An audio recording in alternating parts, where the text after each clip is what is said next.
Outside, a caveman. Inside, a newborn. No hospital, no doctor, no medicine, and yet, someone survived. Grow up, had their own children, and if even one of them hadn't survived, you wouldn't be here right now. Today, I'll show you how a child survived where even adults sometimes didn't make it to morning. And at the end, one fact about these children that will surprise you personally. Because it's not about them. It's about you.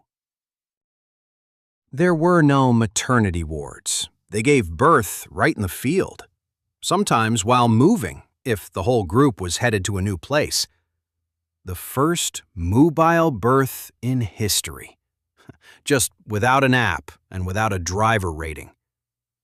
Women from the group were nearby, those who had already given birth and knew what to do. The first midwife team. No diploma, no scrubs, no breathe deeply. And here's the strange part. These births were often faster. Scientists studied tribes that still give birth in a similar way, and their births were faster than the average maternity ward. Why? The body was ready. Their preparation for birth didn't start a month before. It started in childhood. Every day, walking, 20 kilometers, the best birth prep. No fitness tracker, no day 47 of my journey stories. But honestly, this was no safe fairy tale. Every second or third child died before age 5. Predators snatched children right from camp, the place where the group lived. They found children's bones with hyena bite marks. This is not a theory. Infections, injuries, cold, hunger. And yet, the species survived. That means they were doing something right. The child was always near someone. Not tenderness, survival. One child alone in the dark. Dinner for a hyena. The worst version of home alone. Group nearby. A chance to survive. In a group of 30, everyone watched every child. The first daycare. No toys. Real threats outside. Mom bussy. Grandma watches. Grandma gone. Neighbor watches. Neighbor falls asleep. Everyone's problem. No pay, no contract. Just one collective rule. Don't let the child die. At night, the fire burned all night.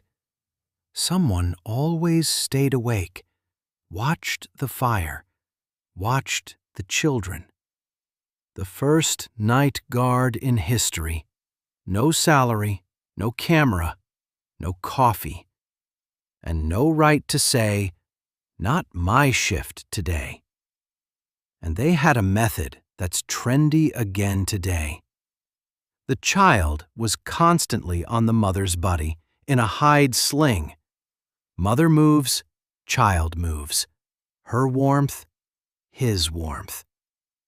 The first sling in history. Just hide. No 48-page manual. Before the pram, the mother was the main transport. The first pram appeared in 1733. Before that, 80,000 years without one. Nothing terrible happened. Coming up, the first Stone Age pharmacy. Some methods are better left unimagined. There's something about teeth. Scary. Stay. No antibiotics, no x-rays, no lab tests. But the real question is, how did they know what worked? They had something else. Knowledge of plants. Passed down through generations for thousands of years.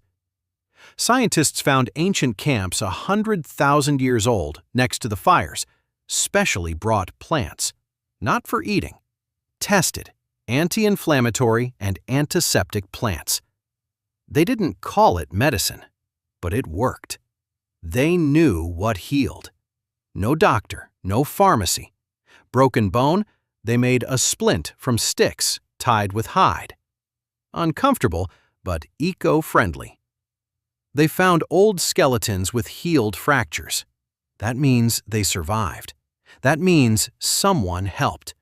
Someone didn't say, "Your fault." They actually helped. And now, teeth. The shortest dental appointment in history. Tooth hurts. Almost no choice. They pulled it. Right now, no anesthetic, but no waiting in the corridor either. First dentistry of the Stone Age. No appointment 2 weeks ahead. And no question, regular filling or the expensive one. And another form of protection came right from the mother. Breastfeed for 3 to 5 years. Mother's milk wasn't just food. It was the child's first immune system.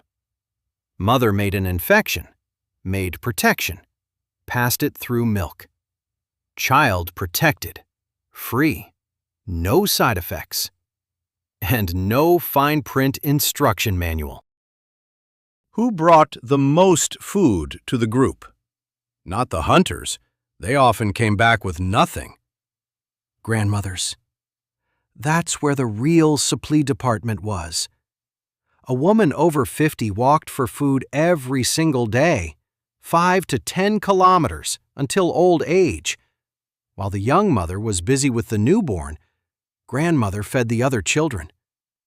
The young hunter came back empty-handed. Grandmother with a full basket. And the look. I knew it. Without her, children starved. With her, they survived. That's why humans live so long after they stop having children. Nature invented the grandmother on purpose. Because someone had to feed the children while the men heroically caught nothing. The modern grandmother watches a series. The ancient one carries a basket. Both knew the family won't manage without them. And while grandmothers were feeding, children were learning how to survive. They didn't sit in a separate children's world. At 4, the child knew the animal tracks near the camp. At 8, could start a fire and catch a rabbit. At 12, went on the hunt. No school, no textbooks. The education system, watch, repeat, don't die. Watched the adults, repeated, tried, fell, got up alone, cut himself, remembered, burned himself, got the fastest physics lesson ever. Adults didn't ruin at every cry. Their children learned from real mistakes. Ours sometimes learned too late. But the most unexpected threat to children didn't come from predators. It came from food. And here's the strange twist. When there was more food, children got weaker. Scientists compared the bones of children from 2 groups. First, children of hunters. Second, children of the first farmers. The farmers had more food, more stable, more predictable. You'd think farmer children would be healthier. It was the other way around. Farmer children, shorter, worse teeth, bone disease, chronic malnutrition. Hunter children, stronger, healthier, taller. Why?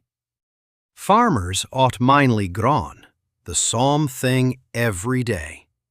Hunters åt met, fish, newts, berries, mushrooms, whatever they found.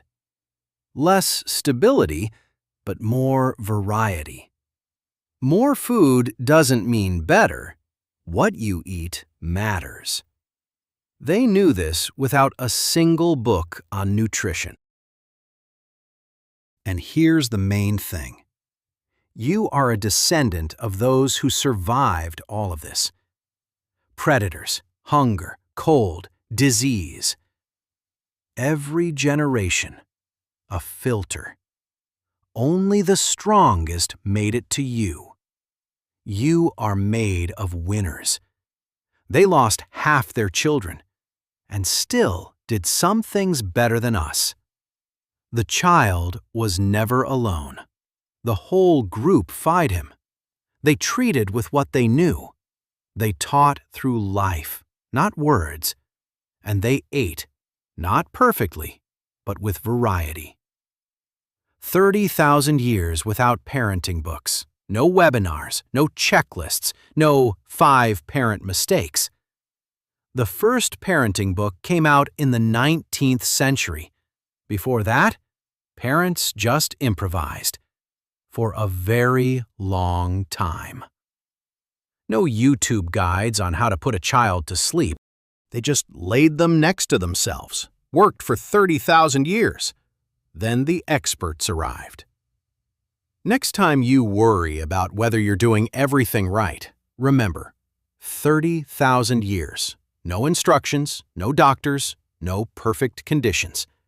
And still, they managed. Can your child start a fire at age 8?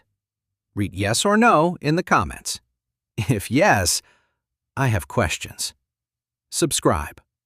Every week, stories like this about people who managed without what we think is essential.